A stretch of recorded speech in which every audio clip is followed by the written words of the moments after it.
Yan mga idol, yun magandang araw po sa lahat. Ngayon po andito po tayo sa bridge ng San Juan na kung naalala nyo nung binagyo nasira tong tulay kaya hindi madaanan. Ngayon mga idol, nadaan po tayo ngayon dito kasi may nasabi na ngayon pwede na dumaan ng light vehicles. Kaya ito mga idol, andito tayo sa tulay. Kung nakikita nyo, stop go po tayo dito. Kaya ngayon, stop po tayo. Huminto muna tayo dito sa gilid. Hintayin po natin tayo mag-go. Magsinyas lang po ang traffic enforcer para tayo ay mag-go. Kaya mga idol, yan, pakishare po ng ating video para malaman rin po ng iba. Para madaan rin sila dito sa San Juan Tulay.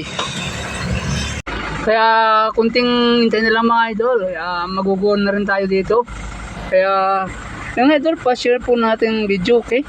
Para malaman rin po ng iba, para hindi na sila maghirap doon sa kabila dumaan. Kaya sobrang traffic doon, yung sa Tiaong. Kaya ito, hintay lang tayo dito mga idol, na magsinyas ang ating nagtatraffic dyan sa tulay.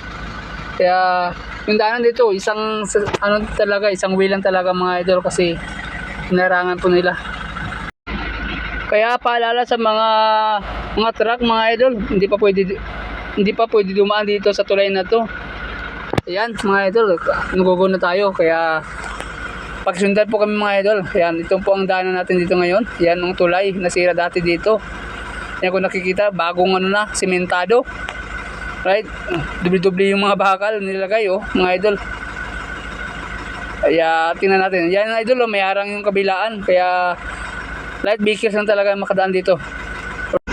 Kaya idol, pa-like and share po ng ating video para malaman rin ng iba. Alright. Maraming salamat mga idol. Hanggang dito na lang tayo.